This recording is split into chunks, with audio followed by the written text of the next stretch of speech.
medicine for alopecia areata brings hope to hair loss sufferers. New medicine for alopecia areata brings hope to hair loss sufferers. Alopecia, which leads to hair loss, has a negative impact on the psyche of its sufferers due to the spots it leaves in the hair, but there is hope to end the suffering of people with this disease after announcing a new drug that has proven effective against alopecia areata.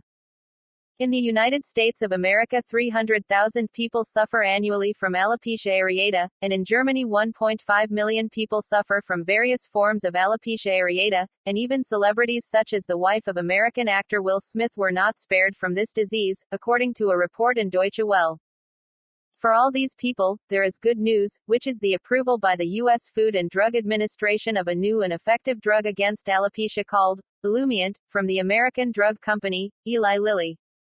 It is a drug on the market but for the treatment of rheumatoid arthritis and other autoimmune diseases. 80% of hair restored.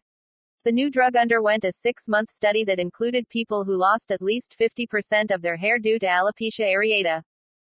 The drug showed great effectiveness, as the people who underwent the test regained 80% of their hair within 6 months of taking the drug, according to the German Fitbook website. In both studies, scientists divided 1,200 people randomly into two groups. The first group got a hair loss medication and the second group got a placebo. Based on this study, approximately 1/3 of the patients who took the Olumiant drug recovered from hair loss. Amazing. It is amazing that we have a drug that can help people regain their self-confidence, return to the nature of their lives, and discover themselves again and show them to others, says Brett King, a professor at Yale University School of Medicine and the lead author of this study. The German Fitbook website that specializes in health news. What is a vixen?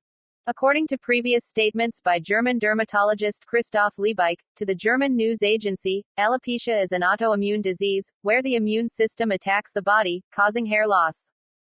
Liebeich added that there is no scientific evidence that psychological stress or genetics play a role in alopecia areata, noting that it may affect anyone regardless of age or gender. He added that the alopecia initially appears in the form of a bald spot the size of a coin on the head, and this spot may also appear in other places of the body such as the chin. In addition, hair loss may extend to the whole body, which means eyebrows and eyelashes also fall out.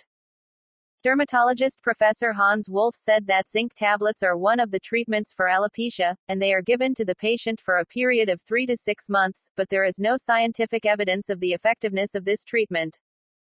Sudden hair fall. In the event of sudden hair loss, cortisone treatment can be resorted to, which may result in some side effects such as weight gain. In addition to that, it often does not lead to permanent hair growth. In addition, some doctors resort to immunosuppressive therapy, as occurs in the treatment of psoriasis or rheumatism, where the immune system is suppressed with drugs to prevent hair loss. However, this treatment makes patients more susceptible to infection. Alopecia does not pose a threat to life and does not cause pain or itching, but it represents a great psychological burden on the patient, especially among women who are terrified of hair loss, which is a symbol of femininity and beauty, so it is useful to consult a psychiatrist in addition to treatment.